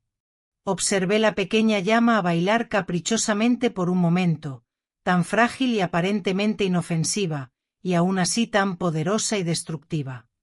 Entonces, con el corazón latiendo desbocado, lo dejé caer. El fuego se propagó con una velocidad asombrosa, consumiendo primero el rastro de líquido, después invadiendo vorazmente la cabaña con un rugido hambriento y amenazante. Quedé paralizada por un instante eterno, hipnotizada por las llamas danzantes que crecían sin control, devorando las cortinas descoloridas, lamiendo las paredes mugrientas, engullendo la cama raída que había sido el altar de mi sacrificio. El calor abrasador me trajo bruscamente de vuelta a la cruda realidad. Corrí desesperadamente a la cabaña número 8, la segunda donde fui brutalmente abusada, y repetí el mismo proceso macabro. Y luego a la número 3, donde los materiales de la reforma estaban almacenados negligentemente. El fuego se alimentaría vorazmente de ellos, creciendo imparablemente, extendiéndose con rapidez de cabaña en cabaña. Por último, corrí frenéticamente a la cabaña número 12, donde mi abuelo y los 3 hombres probablemente aún me esperaban pacientemente, imaginando erróneamente que yo estaba en el baño. Derramé sin piedad el resto del líquido inflamable en la puerta y alrededor de toda la construcción. Con las manos temblorosas encendí el último cerillo que quedaba en la caja. «Ponte de espaldas ahora», susurré repitiendo las palabras escalofriantes que tanto me atormentaban en mis pesadillas. «¿Qué vas a sentir?» Y, sin dudarlo un segundo más, dejé caer el cerillo encendido. Las llamas subieron como serpientes furiosas, lamiendo ávidamente la madera seca de la cabaña. Desde dentro oí gritos confusos, luego gritos histéricos de pánico al percibir la magnitud de lo que estaba ocurriendo. La puerta se abrió violentamente y figuras en llamas irrumpieron en el exterior, corriendo en círculos desesperados, presas del pánico. No me quedé para ver el final espantoso. Corrí. Corrí con todas mis fuerzas por el camino de tierra que llevaba a la carretera principal. Corrí hasta que mis pulmones ardieron tanto como las cabañas detrás de mí. Corrí hasta que mis músculos gritaron de dolor. Corrí hasta que el suelo bajo mis pies pasó de tierra apisonada a asfalto liso. En la carretera, un camionero bondadoso paró al verme. Una adolescente sucia, jadeante, con los ojos desorbitados llenos de terror, y al mismo tiempo, de una determinación feroz. «Muchacha, ¿qué pasó?», preguntó señalando hacia atrás, de donde una columna de humo negro ya se elevaba amenazante hacia el cielo. «Fuego», fue todo lo que conseguí decir con la voz temblorosa. «Un accidente terrible». Él me ofreció llevarme hasta la ciudad sin hacer más preguntas. En el camino, mirando fijamente por el espejo retrovisor, vi el cielo de Acapulco teñirse de negro mientras las sirenas de los bomberos comenzaban a sonar a lo lejos. Lo que había hecho era terrible, lo sabía perfectamente, tal vez imperdonable. Pero en aquel momento, sintiendo la brisa fresca entrar por la ventanilla del camión, tocando suavemente mi rostro mojado de lágrimas y sudor, sentí algo que no sentía desde hacía casi 2 años. Libertad. No sabía lo que me esperaba en el futuro, si mi abuelo había sobrevivido al incendio, si sería descubierta por la policía, si pasaría el resto de mi vida huyendo de la justicia. Solo sabía con certeza que, por primera vez desde la muerte trágica de mi padre, había tomado las riendas de mi propio destino y que las llamas furiosas que consumían el descanso del viajero estaban, de alguna forma extraña y misteriosa, purificando mi alma, quemando implacablemente las telarañas de terror y vergüenza que me habían aprisionado durante tanto tiempo. Cuando el camionero me dejó en el centro de Acapulco, caminé sin rumbo fijo hasta una pequeña plaza arbolada y me senté en un banco a observar el movimiento incesante de la ciudad, que continuaba normalmente, completamente ajena a mi tormento particular, ajena a mi venganza sangrienta, ajena a mi liberación agridulce. Y ahora, Luisa, me pregunté mientras el sol comenzaba a ponerse lentamente en el horizonte. ¿A dónde vas a ir? La respuesta vino como un susurro suave del viento en las hojas temblorosas de los árboles de la plaza. A cualquier lugar, menos de vuelta. Las noticias sobre el incendio devastador en el descanso del viajero se esparcieron rápidamente por todo Acapulco como fuego en paja seca. «Tragedia en la carretera», gritaban los titulares llamativos de los periódicos locales al día siguiente. «4 muertos en incendio criminal en motel». Sentada nerviosamente en la sala de espera de la central de autobuses con el periódico temblando en mis manos, leí los detalles escalofriantes con una mezcla confusa de horror y alivio. Según el reportaje, 4 hombres habían muerto calcinados en el incendio. Mi abuelo Eustaquio Fernández, su socio Clemente Nogueira y 2 empresarios de Ciudad de México, cuyos nombres no eran mencionados en el artículo. La policía sospechaba firmemente que se trataba de un incendio intencionado debido al patrón extraño de propagación del fuego y al fuerte olor a combustible que impregnaba la zona. Las autoridades buscan activamente testigos y a una adolescente vista en las proximidades del lugar del incendio, decía el último párrafo del artículo. Mi corazón se aceleró peligrosamente. Alguien me había notado, alguien me había visto cerca del motel. No podía volver a casa, no después de lo que había hecho. A pesar de todo el sufrimiento que mi abuelo me había causado, yo había quitado vidas humanas. 4 de ellas, aunque fueran vidas de monstruos, el peso de esa realidad era casi insoportable para una joven de tan solo 15 años. Con el dinero que había guardado celosamente en el interior del osito de peluche, casi 100 pesos, compré un pasaje de autobús para el lugar más distante que pude encontrar. Monterrey, en Nuevo León. Era una ciudad grande y desconocida donde nadie me conocía, lo suficientemente lejos de Guerrero como para darme al menos una pequeña sensación de seguridad y anonimato.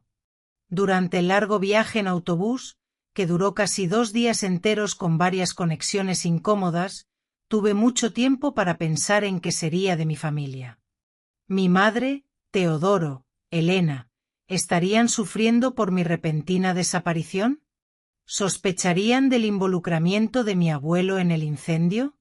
¿Descubrirían algún día la verdad terrible sobre lo que me había hecho? ¿O me considerarían simplemente una adolescente problemática que huyó irresponsablemente de casa? Estas preguntas atormentadoras me persiguieron a lo largo de cientos de kilómetros mientras observaba el paisaje exuberante del centro de México transformarse gradualmente en las áridas sierras del norte. Llegué a Monterrey en una mañana fría y gris de mayo, con apenas la ropa que llevaba puesta, mis pocos pesos restantes y un nuevo nombre que había decidido adoptar. Laura Campos. Tenía que dejar a Luisa Fernández definitivamente en el pasado, al menos por ahora. En los primeros días dormí en un albergue municipal barato y busqué trabajo desesperadamente, aunque sabía que sería una tarea casi imposible. Mi edad era un obstáculo insuperable. ¿Quién contrataría a una chica de tan solo 15 años sin documentos de identidad, sin referencias laborales creíbles, y que, además, parecía claramente una fugitiva? Pero la necesidad apremiante me volvió creativa e ingeniosa. Comencé lavando platos en un pequeño restaurante familiar donde la dueña, doña Neusa, no hizo demasiadas preguntas al ver mis ojos asustados y mis manos dispuestas a trabajar duro. Todos tenemos nuestros secretos, niña, dijo simplemente con una mirada comprensiva. Lo importante es seguir adelante, sin importar lo difícil que sea. Doña Neusa era una mujer de mediana edad, viuda desde hacía varios años, con una hija adulta que vivía en la ciudad de Saltillo. Me permitió dormir en una pequeña habitación destartalada en la parte trasera del restaurante a cambio de ayuda en la cocina y en la limpieza general. El sueldo era escaso, pero suficiente para comenzar a reconstruir mi vida destrozada, ladrillo a ladrillo. Las noches, sin embargo, eran extremadamente difíciles. Las pesadillas recurrentes venían sin fallar. El fuego abrasador, los gritos aterradores, el rostro de mi abuelo contorsionándose horriblemente en medio de las llamas. Despertaba empapada en sudor frío, ahogando gritos silenciosos para no alarmar a doña Neusa. Durante el día, cualquier ruido fuerte e inesperado me hacía saltar del susto. Un hombre con una voz vagamente similar a la de mi abuelo me dejaba paralizada de miedo. El simple olor a queroseno usado para limpiar la estufa me causaba náuseas instantáneas. Después de 3 meses en Monterrey, cuando ya comenzaba a adaptarme precariamente a mi nueva vida, recibí el primer golpe brutal del destino. Una mañana cualquiera vi mi rostro en la portada del periódico local, una foto antigua sacada del anuario de la escuela, bajo el titular amenazante: Policía de Guerrero busca adolescente desaparecida tras incendio fatal. Todo mi cuerpo se heló de terror. La nota explicaba que me buscaban no como sospechosa del incendio, sino como posible víctima de secuestro o algo aún peor. La teoría oficial de las autoridades era que el incendio podría estar relacionado con una red de explotación de menores y que yo podría haber sido una víctima que escapó milagrosamente o fue secuestrada durante el caos posterior al incendio. La familia de la menor, residentes en Acapulco, implora desesperadamente por información sobre su paradero, decía el texto con letras grandes y llamativas. Había incluso una declaración desgarradora de mi madre. Solo queremos saber que nuestra hija está bien. Si alguien la ha visto, por favor, póngase en contacto con nosotros.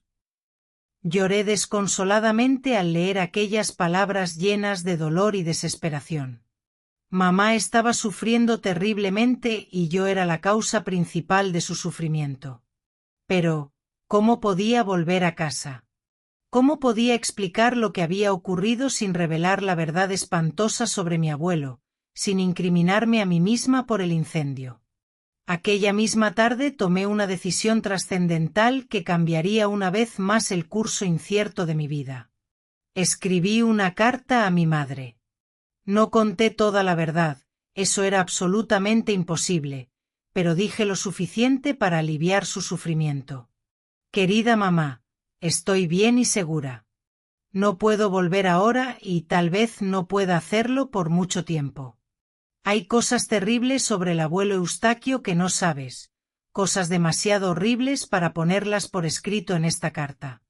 Un día, cuando sea más seguro, te contaré todo lo que pasó. Por favor, cuida mucho de Elena y Teodoro.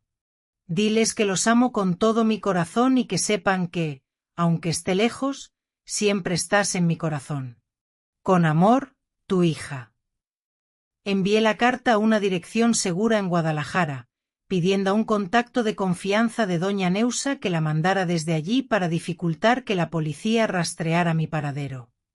No sé con certeza si esa carta llegó realmente a manos de mi madre, pero escribir aquellas palabras me dio al menos un poco de paz interior. 6 meses después de mi llegada a Monterrey, doña Neusa me presentó a una pareja de ancianos encantadores que frecuentaba regularmente su restaurante. Olga y Danilo Bueno. Eran profesores jubilados, no tenían hijos propios y estaban buscando a alguien que les ayudara con las tareas del hogar y les hiciera compañía en su vejez. Me ofrecieron una habitación cómoda, comidas calientes y la increíble oportunidad de volver a estudiar a cambio de ayuda con las tareas domésticas. Tienes los ojos de alguien que necesita desesperadamente una oportunidad, dijo Olga con una voz suave y una sonrisa bondadosa, sosteniendo mis manos temblorosas entre las suyas. Y nosotros tenemos una casa demasiado grande para 2 viejos solitarios. Así comenzó la segunda fase inesperada de mi nueva vida. Olga descubrió rápidamente que no tenía documentos de identidad adecuados, y sin hacer preguntas incómodas sobre mi pasado misterioso, usó sus contactos influyentes como exdirectora escolar para resolver la situación. Laura Campos, dijo un día entregándome un acta de nacimiento falsificada. Nacida en Monterrey, hija de padres fallecidos en un trágico accidente automovilístico. Mi sobrina nieta, que ha venido a vivir con nosotros para que la cuidemos. El documento era falso, por supuesto, pero parecía lo suficientemente auténtico como para permitirme asistir a la escuela y, eventualmente, conseguir trabajos legítimos en el futuro. Con los Bueno encontré mucho más que un simple refugio seguro, encontré una verdadera familia. Me trataban con un respeto y cariño que apenas recordaba que fueran posibles. Danilo, con su paciencia infinita, me ayudaba con las lecciones de matemáticas y ciencias. Olga, percibiendo mi profundo interés por la lectura, me presentó su vasta biblioteca personal. Los libros nos muestran otros mundos fascinantes, decía con una sonrisa sabia, pero también nos ayudan a entender mejor el nuestro propio. Fue precisamente en los libros de psicología de la biblioteca personal de Olga donde comencé a comprender realmente lo que me había pasado. Palabras como abuso, trauma y estrés postraumático adquirieron un significado concreto y revelador. Comencé a entender que lo que mi abuelo me había hecho no era en absoluto culpa mía, que había sido víctima de un depredador astuto que usó su poder y su posición social para herirme profundamente. En cuanto al incendio en el motel, bueno, eso era mucho más complicado. En los momentos más sombríos me preguntaba si era una asesina, si merecía ser castigada severamente por mis actos. En otros momentos, sin embargo, Veía mis acciones desesperadas como un acto de legítima defensa, no solo mía, sino de todas las otras posibles víctimas inocentes que mi abuelo y sus amigos depravados podrían haber hecho en el futuro. Al año siguiente, con 16 años ya cumplidos, conseguí un pequeño trabajo a tiempo parcial en la biblioteca municipal, organizando libros y ayudando a los visitantes. El ambiente tranquilo y silencioso, rodeado de conocimiento y sabiduría, era terapéutico para mi mente dañada, aún en proceso de recuperación. Fue allí, entre los estantes llenos de libros, donde conocí a la doctora Iracema Mendoza, una psicóloga respetada que venía frecuentemente a investigar materiales para un curso que impartía en la universidad local. Comenzamos a conversar sobre literatura y gradualmente, sobre psicología. Ella percibió mis cicatrices emocionales ocultas incluso antes de que yo mencionara nada sobre mi pasado traumático. Laura, me dijo un día usando el nombre falso que había adoptado, si algún día quieres hablar sobre lo que te lastimó profundamente, estoy aquí para escucharte sin juzgarte.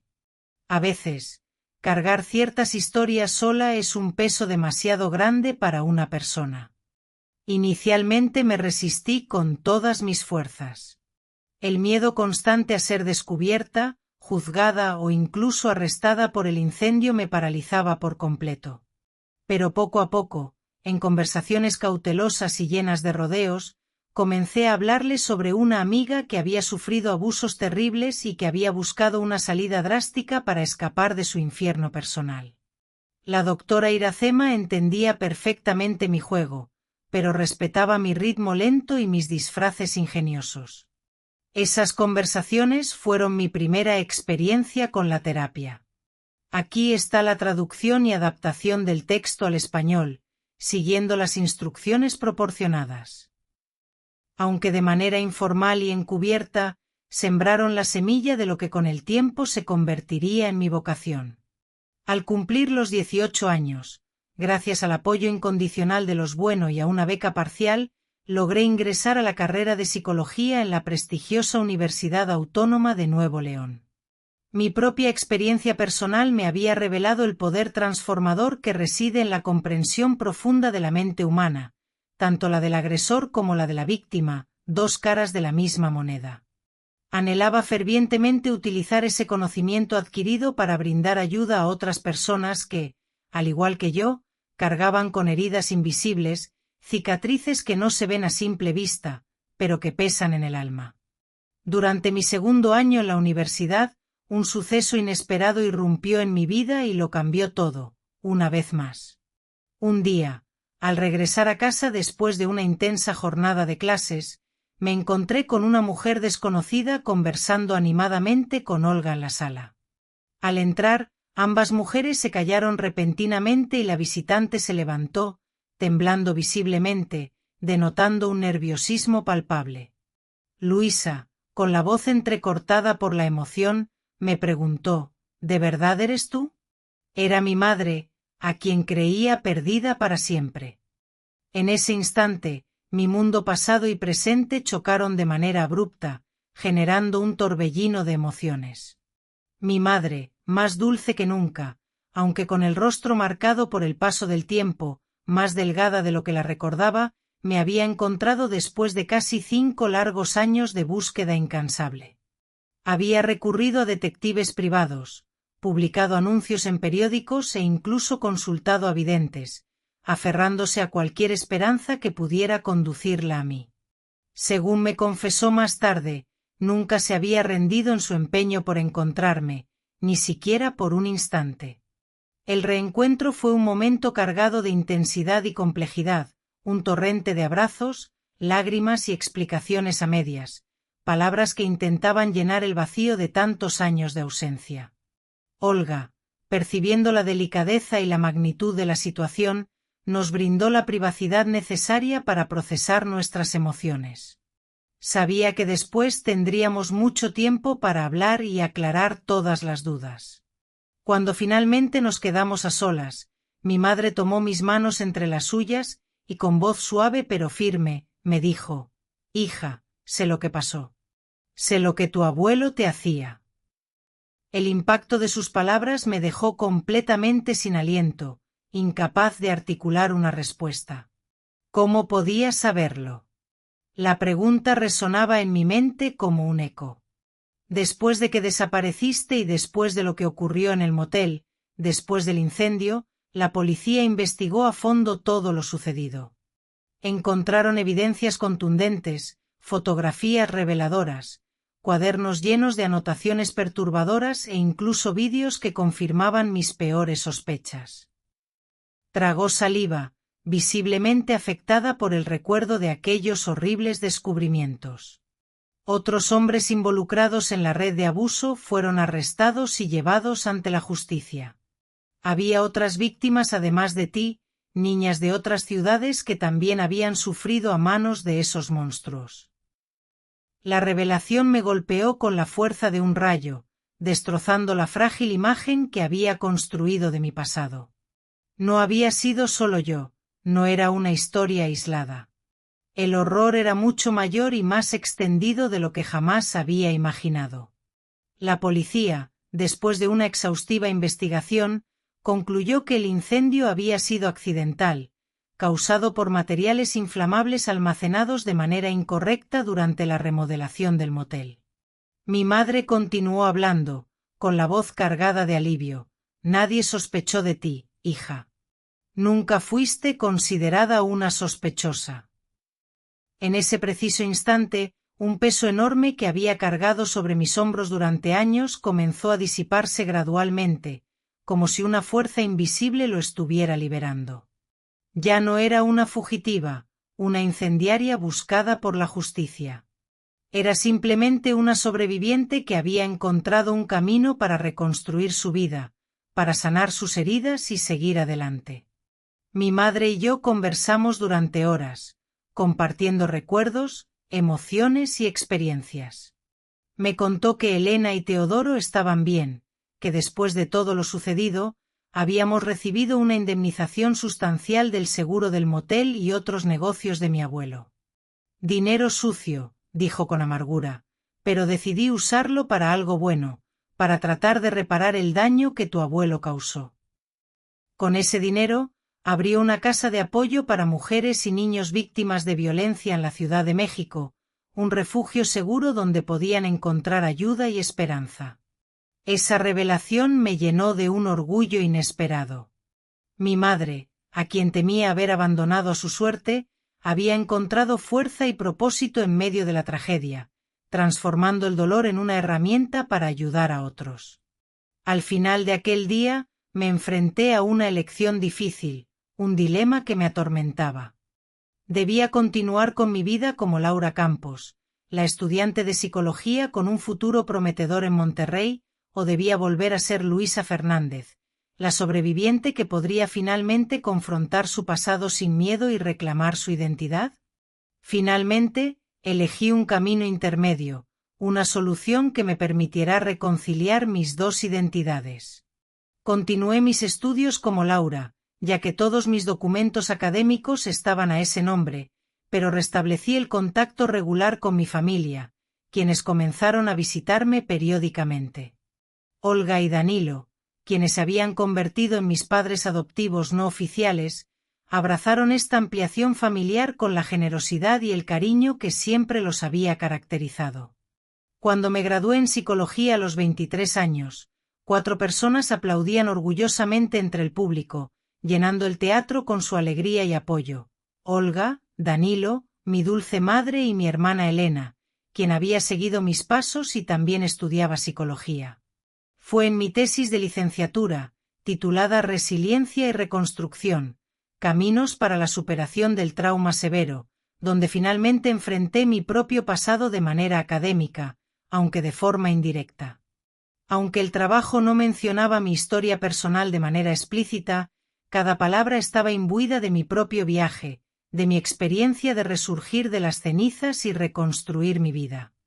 Después de la graduación, realicé una especialización en trauma infantil y comencé a trabajar en una clínica para jóvenes sobrevivientes de violencia.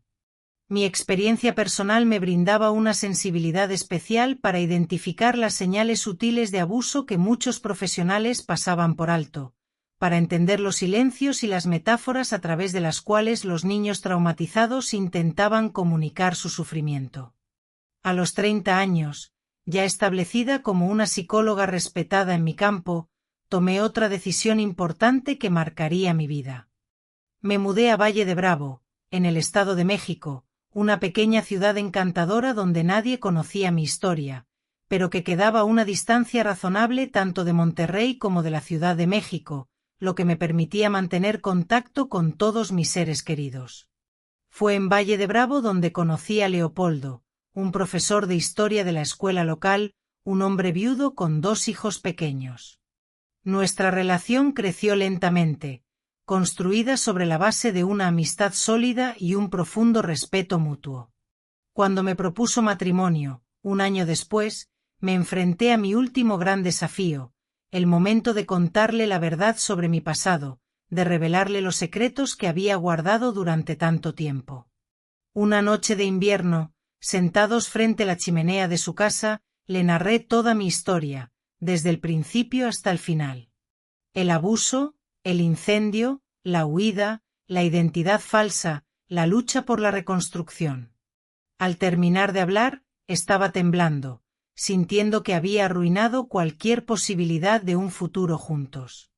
Leopoldo permaneció en silencio durante largos minutos que parecieron una eternidad, un silencio que me llenaba de angustia e incertidumbre.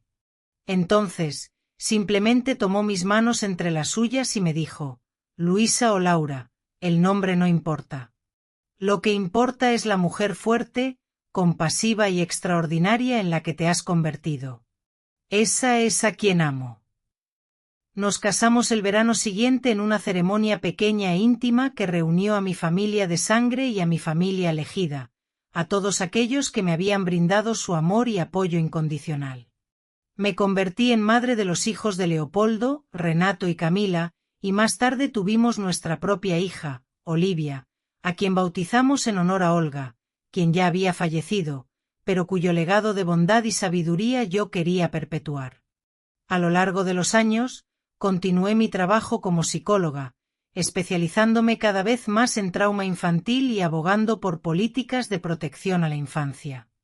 Publiqué artículos en revistas especializadas, di conferencias en congresos, y aunque jamás revelé mi historia personal públicamente, la usé como combustible para hacer una diferencia positiva en la vida de otras víctimas. Las cenizas de aquel motel, el descanso del viajero, hacía mucho tiempo que se habían dispersado al viento, pero de las llamas que un día encendí en mi adolescencia desesperada, surgió no solo destrucción, sino también, eventualmente, luz, la luz del conocimiento, del propósito y de la sanación que conseguí llevar a tantos otros. El fuego que un día usé para liberarme se convirtió metafóricamente en el fuego que ilumina el camino para aquellos que, como yo, necesitan encontrar esperanza en las situaciones más desesperadas. Hoy, a los 75 años, vivo una vida que la niña de Puebla jamás podría haber imaginado, una vida llena de amor, propósito y significado. Mi casa en Valle de Bravo, con su amplio porche y su vista a los majestuosos ahuehuetes, se ha convertido en un puerto seguro, no solo para mí, sino para muchos que necesitan un lugar para sanar sus heridas invisibles, para encontrar consuelo y esperanza. Han pasado 45 años desde que me establecí en esta ciudad. Leopoldo, mi compañero de vida durante casi 4 décadas, falleció hace 5 años tras una valiente batalla contra el cáncer. Fue una pérdida profunda y dolorosa, pero diferente de las pérdidas traumáticas de mi juventud. Esta vez, pude enfrentarla con la serenidad y la aceptación de quien sabe que vivió un amor verdadero y pleno. Nuestros hijos crecieron y se convirtieron en personas de bien. Renato, el mayor, es ingeniero forestal y trabaja apasionadamente en la reserva de la biosfera de la mariposa monarca, protegiendo el medio ambiente y la biodiversidad. Camila se convirtió en profesora universitaria, siguiendo los pasos de su padre, y enseña antropología en la prestigiosa Universidad Nacional Autónoma de México, transmitiendo su conocimiento a las nuevas generaciones. Nuestra Olivia, para mi sorpresa y alegría, eligió la psicología como profesión y hoy coordina un centro de apoyo psicosocial en Cuernavaca, brindando ayuda a quienes más lo necesitan. Entre los tres me dieron 6 nietos maravillosos que llenan mi casa de ruido, alegría y amor cuando vienen a visitarme durante las vacaciones. Aunque estoy oficialmente jubilada, todavía mantengo un pequeño consultorio en casa, donde atiendo a 2 o 3 pacientes por semana. Generalmente, se trata de casos especiales que otros profesionales me remiten, conociendo mi experiencia y mi especialización en traumas complejos.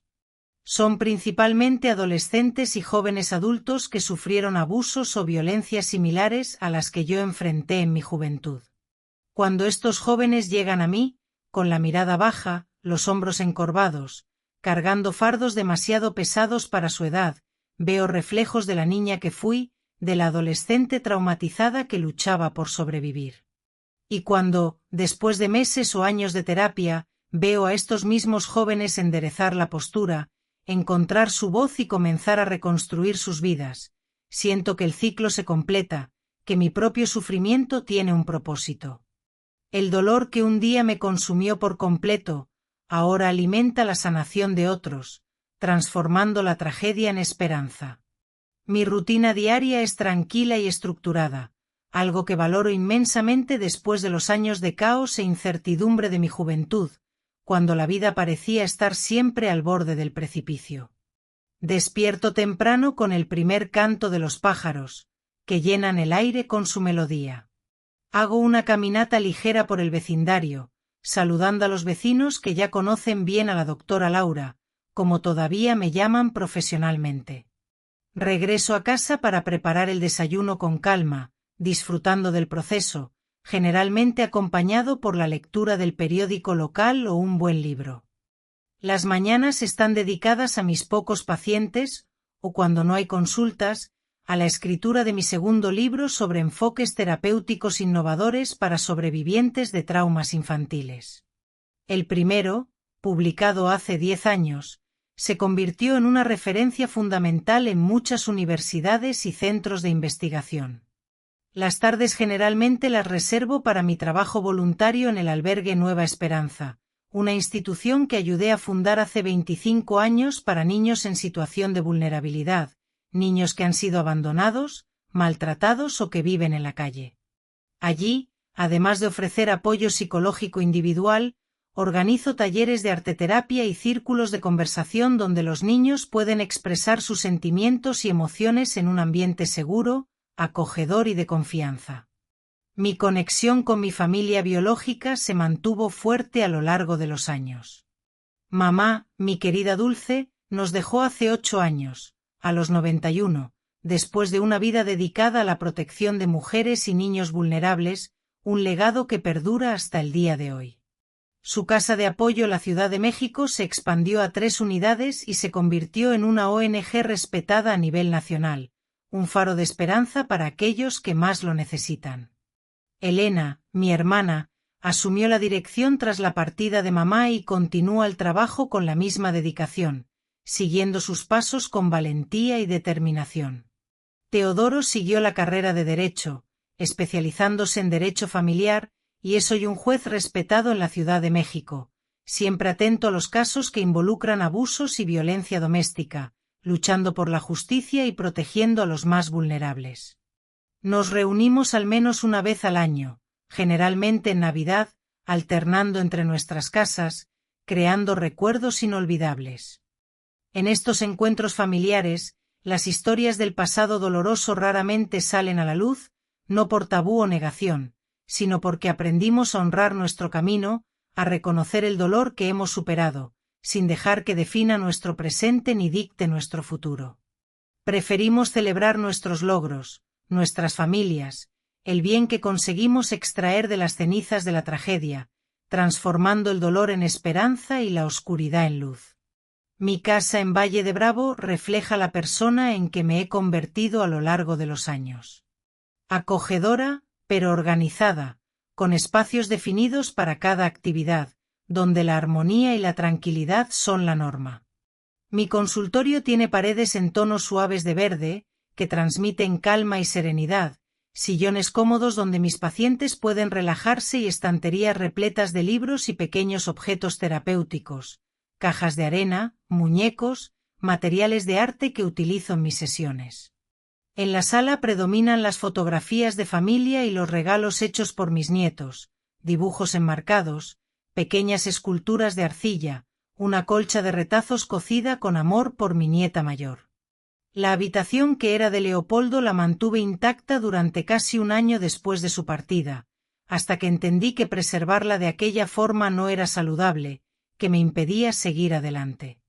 Hoy la transformé en un taller de pintura, un pasatiempo que desarrollé en los últimos años y que ha sido terapéutico para lidiar con el duelo, para procesar mi dolor y encontrar consuelo en la creatividad. Pinto principalmente paisajes, montañas, bosques, ríos, elementos de la naturaleza que siempre me han traído paz y tranquilidad, que me conectan con la belleza del mundo y me recuerdan la importancia de vivir el presente.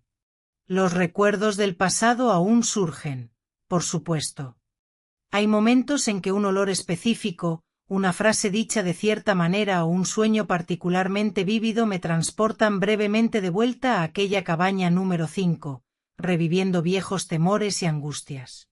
Pero aprendí a reconocer estos detonantes, a respirar profundamente, a anclarme en el presente, a recordarme a mí misma que ya no soy esa niña asustada y vulnerable, sino una mujer fuerte y resiliente que ha superado muchos obstáculos. El fuego, curiosamente, nunca más me causó miedo. De hecho, enciendo la chimenea en los inviernos fríos de Valle de Bravo con una tranquilidad que sorprendería a la niña que un día fui. Tal vez porque entendí que el fuego, como tantas cosas en la vida, no es inherentemente bueno o malo, sino una fuerza que puede destruir, pero también puede calentar, iluminar y transformar. Mi identidad formal para el mundo sigue siendo Laura Campos. Es el nombre que consta en mis diplomas, en mi cédula profesional, en las dedicatorias de mis libros, el nombre con el que me conocen mis colegas y mis pacientes. Pero en familia, entre aquellos que conocen mi historia completa, soy Luisa, la niña de Puebla que sobrevivió a lo inimaginable y se reconstruyó de las cenizas como un fénix, renaciendo de sus propias cenizas para volar más alto que nunca. Hay días en que me pregunto qué habría pasado si no hubiera actuado de aquella forma desesperada aquel 15 de mayo de 1965, si habría existido otro desenlace posible, si la justicia oficial habría funcionado y me habría protegido de mi abusador. No tengo respuestas a esas preguntas, solo la conciencia de que hice lo que parecía imposible no hacer en aquel momento, con los recursos emocionales y psicológicos limitados que una adolescente traumatizada poseía. Lo que sí sé con certeza es que el camino que recorrí desde entonces, la huida, el nuevo comienzo, el retorno gradual a mi identidad, la construcción de una vida dedicada a ayudar a otros sobrevivientes, me enseñó que somos mucho más fuertes y resilientes de lo que podemos imaginar, que las cicatrices, aunque nunca desaparezcan completamente, pueden convertirse en marcas de honor que cuentan la historia de nuestra supervivencia, símbolos de nuestra fortaleza y coraje. Y quizás lo más importante, aprendí que nuestro pasado, por más doloroso que sea, no necesita determinar nuestro futuro, que siempre hay posibilidad de recomenzar, de sanar, de transformación, de encontrar la felicidad y la plenitud. Ese es el mensaje que llevo a mis pacientes, a los jóvenes del albergue y a cualquiera que necesite oír que si hay vida después del trauma, una vida buena, plena y significativa, incluso después de la más profunda oscuridad, una vida llena de amor, propósito y esperanza. Mis queridos, he llegado hasta aquí compartiendo con ustedes los capítulos más difíciles y dolorosos de mi historia personal, abriendo mi corazón y mostrándoles mis heridas más profundas. Desde el sótano oscuro de aquel motel hasta las llamas que me liberaron, de la huida desesperada a la reconstrucción paciente de una nueva vida, he recorrido un largo camino lleno de obstáculos y desafíos. Para aquellos que están pasando por situaciones similares a la que viví, para aquellos que se sienten atrapados en la oscuridad y la desesperación, quiero decirles que no existe un manual de supervivencia para el infierno, que cada uno debe encontrar su propio camino hacia la luz, su propia manera de sanar y seguir adelante. El mío fue dramático y definitivo, como el fuego que consumió aquel lugar de pesadillas. El suyo puede ser diferente, más sutil, pero igualmente válido. Aprendí que la edad no define nuestra fuerza, sino nuestra capacidad de recomenzar cada día, de levantarnos después de cada caída, de seguir luchando por nuestros sueños. A los 15 años pensé que estaba destruyendo mi vida al huir, que estaba condenada a vivir en la sombra y el anonimato. No sabía que apenas estaba comenzando un nuevo viaje, una aventura llena de desafíos y oportunidades.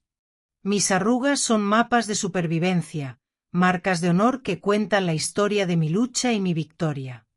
Cada una cuenta una historia de dolor superado, de lágrimas transformadas en sonrisas, de oscuridad convertida en luz. Cuando me miro al espejo hoy, no veo a la niña asustada y vulnerable de la cabaña número 5, sino a la mujer que ayudó a cientos de otras víctimas a encontrar su voz, a sanar sus heridas y a reconstruir sus vidas. La vida me enseñó que incluso en la oscuridad más profunda, nuestra luz interior nunca se apaga, que siempre hay una chispa de esperanza que podemos avivar para iluminar nuestro camino. Aunque mi abuelo y sus amigos intentaron apagar mi humanidad, una chispa persistía en mi interior, la misma que incendió el descanso del viajero y posteriormente iluminó mi camino como psicóloga, guiándome hacia mi propósito. El tiempo no cura todas las heridas, pero nos enseña a vivir con ellas, a aceptarlas como parte de nuestra historia y a encontrar la fuerza para seguir adelante, a pesar del dolor. Las noches en que despierto sudando frío, recordando aquellas palabras horribles, ponte de espaldas ahora que vas a sentir, son cada vez más raras, y cuando vienen, sé cómo acogerlas sin dejar que me definan, sin permitir que controlen mi vida. Descubrí que somos mucho más fuertes de lo que imaginamos, especialmente cuando pensamos que no aguantamos más, cuando sentimos que estamos al borde del abismo. En aquella ventana del baño de la cabaña 12, yo era apenas una adolescente desesperada, sin esperanza ni futuro. No imaginaba que aquel salto hacia lo desconocido me llevaría a Monterrey, a conocer a los Bueno, a estudiar psicología y, finalmente, a construir una vida con propósito y significado en Valle de Bravo. Si me estás viendo y cargas heridas parecidas a las mías, si has sufrido abusos, violencia o cualquier tipo de trauma, quiero que sepas que no estás solo, que hay esperanza y que puedes sanar.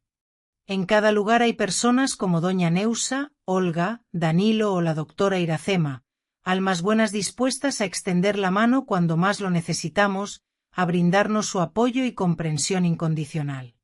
No todos los hombres son como mi abuelo Eustaquio, hay muchos como Leopoldo que aman no a pesar de nuestras cicatrices, sino con profundo respeto por nuestro camino de superación, admirando nuestra fortaleza y resiliencia.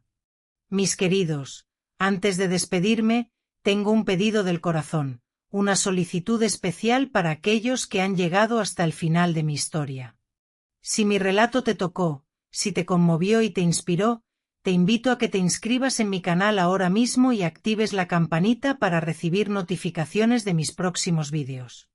Apenas el 1% de los espectadores llegan hasta aquí, hasta el final de mi historia, y tú eres uno de ellos, lo que significa que eres una persona especial, alguien que valora la honestidad, la autenticidad y la esperanza. En los comentarios, deja la palabra luz, como un símbolo de esperanza y superación. Solo quien vio mi historia hasta el final sabe cómo encontré la luz después de tanta oscuridad, cómo transformé el dolor en propósito y la tragedia en esperanza. Hazlo ahora, escribe la palabra luz en los comentarios y comparte mi historia con aquellos que crees que pueden necesitarla. Muchas gracias por escucharme y por permitirme compartir mi historia con ustedes. Espero que mi relato les haya inspirado a encontrar la luz en sus propias vidas y a superar cualquier obstáculo que se interponga en su camino. Recuerden siempre que no están solos y que siempre hay esperanza, incluso en los momentos más oscuros.